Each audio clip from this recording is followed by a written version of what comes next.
Eminent speaker, Mr. Carsten Wiebers. Previous to KfW, he worked for several public and private institutions such as Environmental Protection Agency in the US, the World Bank, and chemical industries with project assignments in the US, Africa, and Asia. He holds a doctorate degree in agricultural economics, having studied at the University of Kiel, Technical University of Berlin, UC Davis, and UC Berkeley. And a very warm welcome to you, sir. Good morning, ladies and gentlemen. Thank you for joining this session on a new concept for public rail in India. My name is Carsten Wiebers. I'm with KfW IPEX-Bank, headquartered in Frankfurt, Germany. So let me first give you a very brief overview of who we are. KfW IPEX-Bank is a government-owned bank, for many known in India by our development aid activities, KfW Development Bank. We have a smaller entity, KfW DEG, for the private sector, still on the development aid side. Now I'm representing KfW IPEX-Bank, the commercial lending entity of KfW. Nevertheless, we have quite a bit of activities in India. We finance public and corporate customers, mobility for the last 50 years. It is individually structured directly to public or private entities. Investments we finance range between, say, 20 million euros up to 2 billion. We have a global reach. Our rep office is in Mumbai. We are AA+ rated according to S&P rating, so we enjoy quite a favorable funding. Now, our activities in India, we have been quite active the last couple of years, financing a port for DP World, Indian Railway Finance Corporation last year and the previous year, several financings for Reliance, JSW for its steel plant expansion, and also Metro Guagon for ILFS,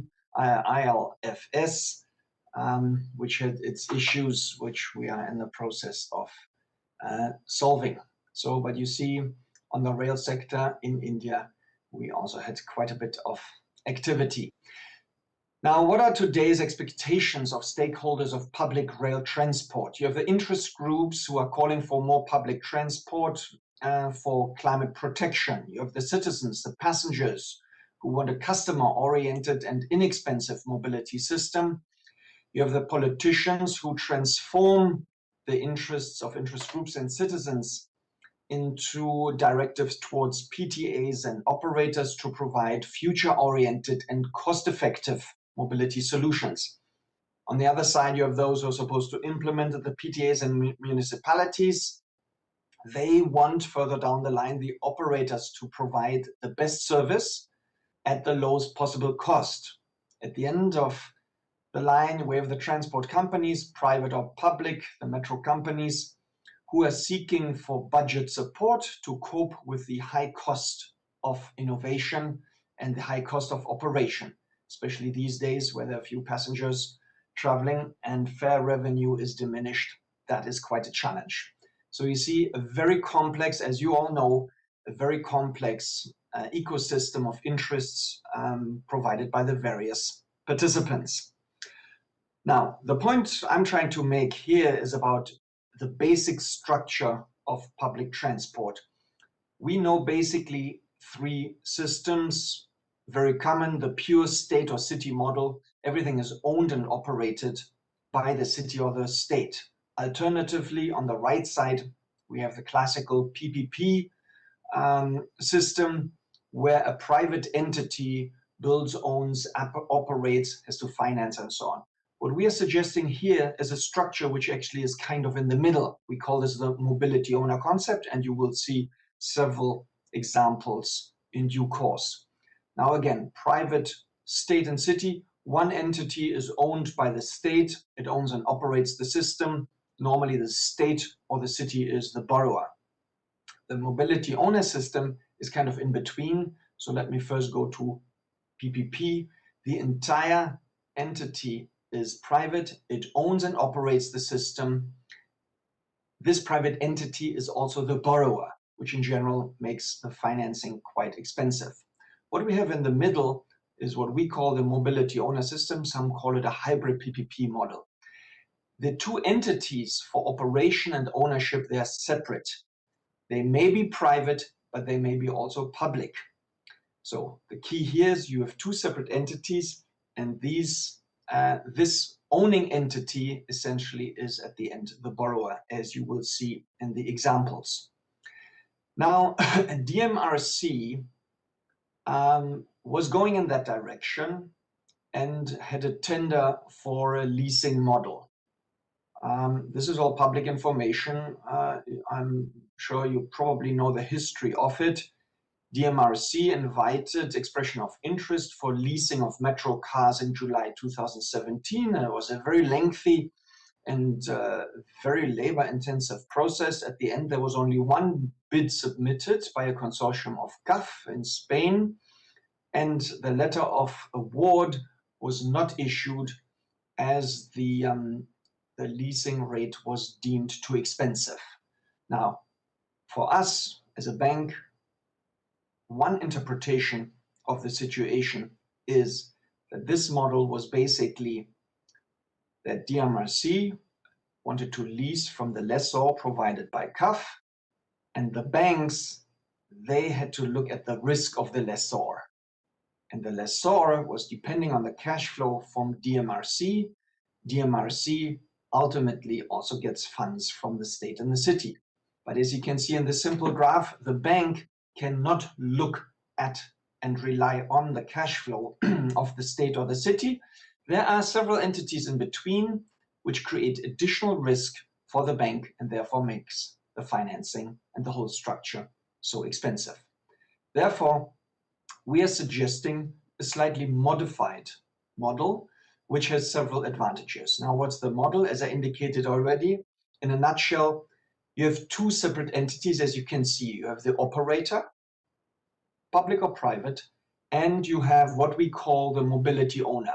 You may call this the lessor. In other legal environments, it's the entity which provides the physical assets, the rolling stock, the buses, or even infrastructure.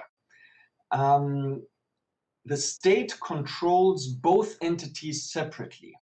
The state or the city wants to have control over the assets for the long term and separately controls the operator.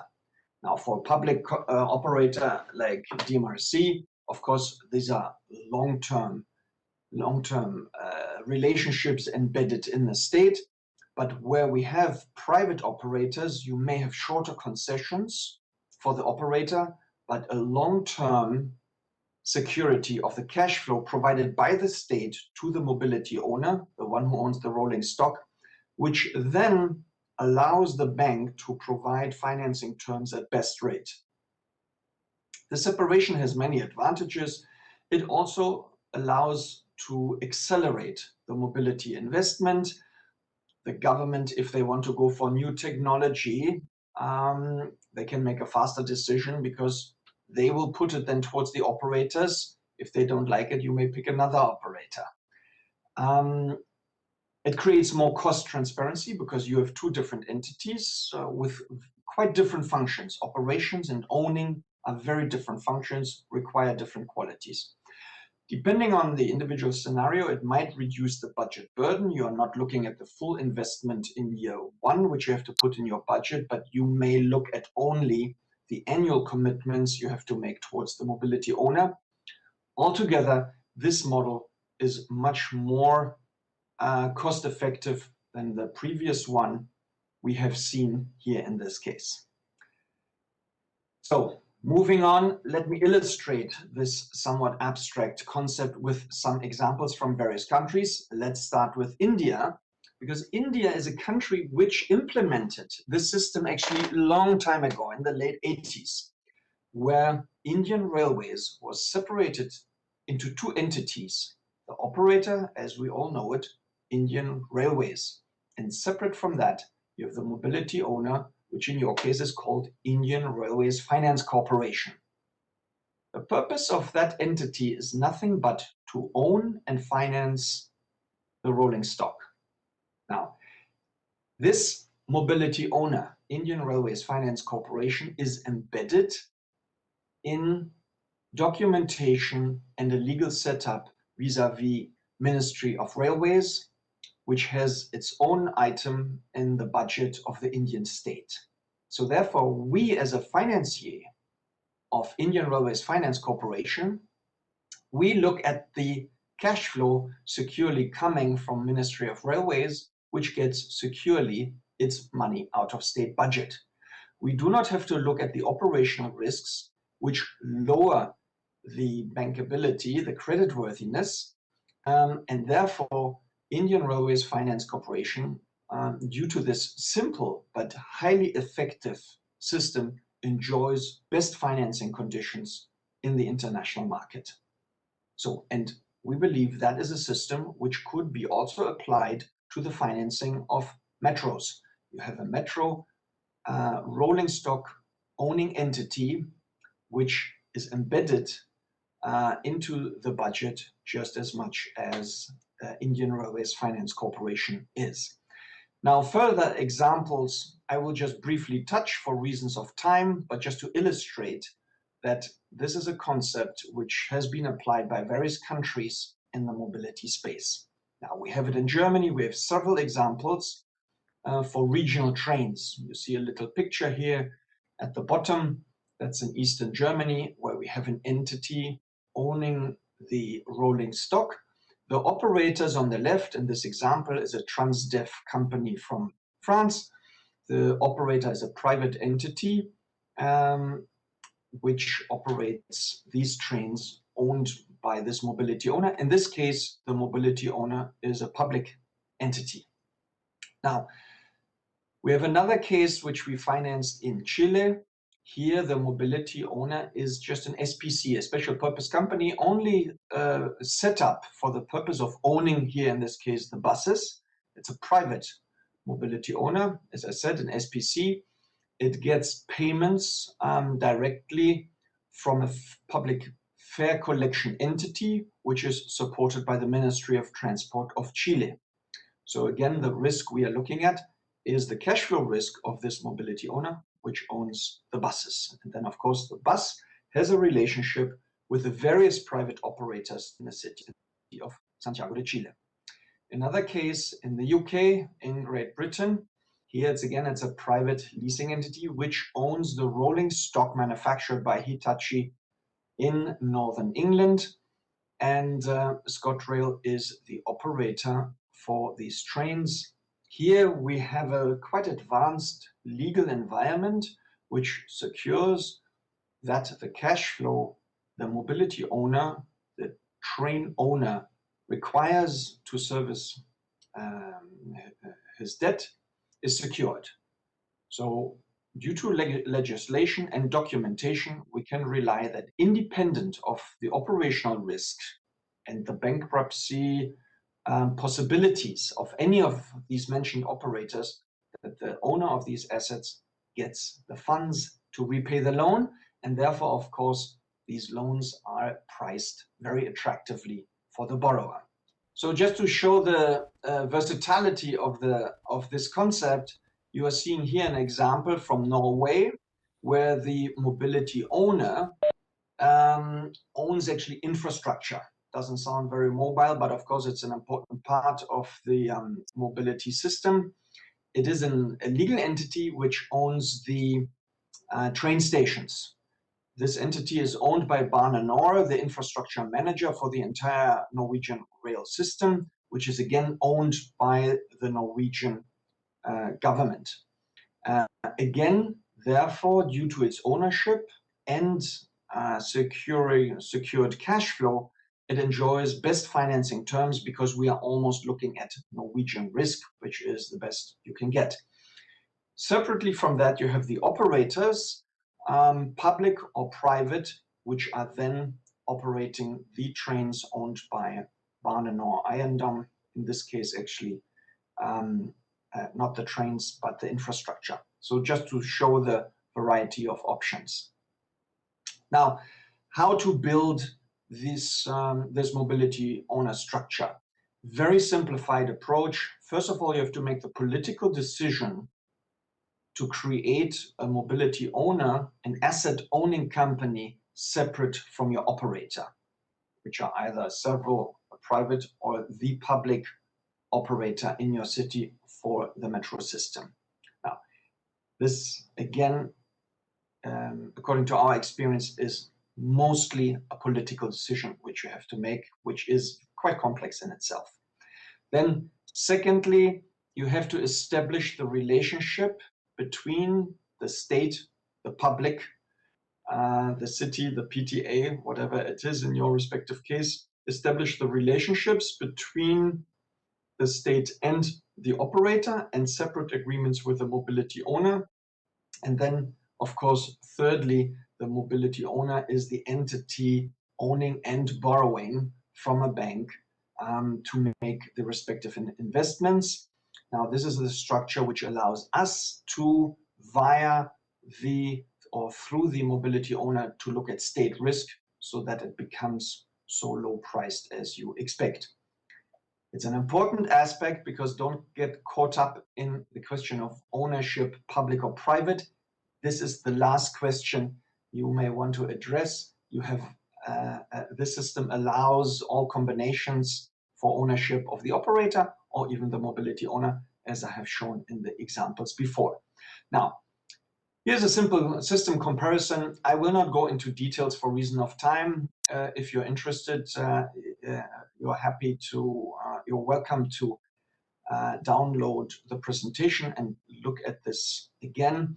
You see a long list of pluses with the mobility owner system. On the right side, the pure PPP, shorter list.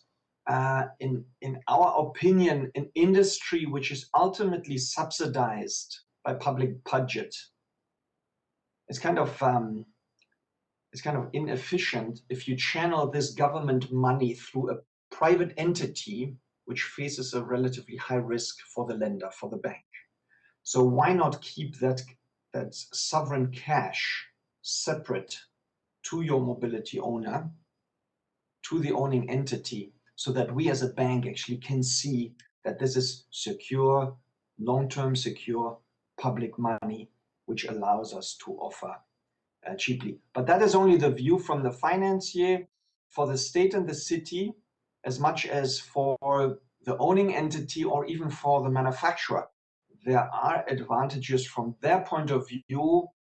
I think from the public side, from the government side, what we have experienced in the many countries, the main interest for the city, for the mayor, for the minister of transport is to have two separate entities which they can control separately.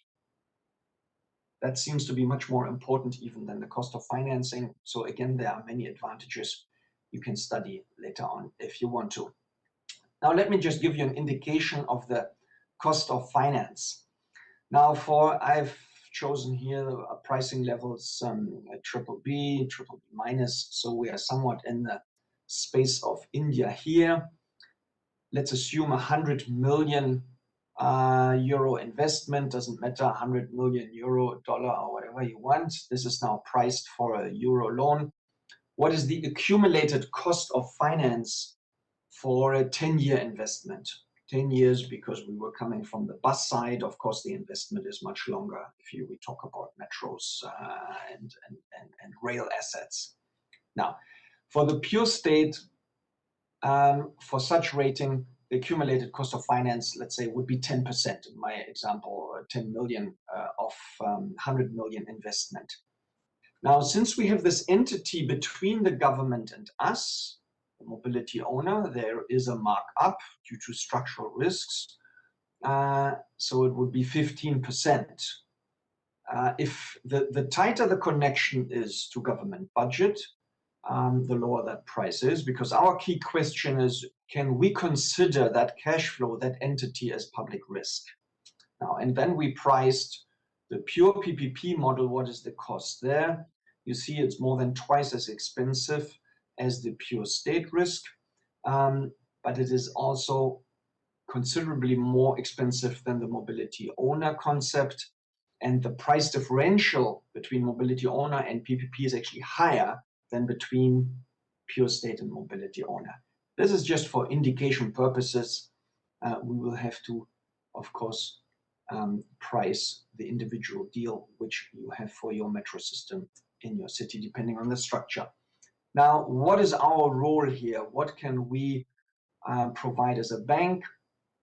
As I have indicated, we have established mobility owners. We can establish special purpose companies as a private entity, but we will also support you to establish a publicly owned mobility owner company, because we have various examples where that is already the case. We can support you with a legal wording, because as you can see, quite a few agreements are necessary to make this work. It is complex because of the number of participants, and every country or even every state or every city, as we learned, has different requirements due to the system they're coming from. And the goal, of course, is for us also to provide finance, 100% of the investment.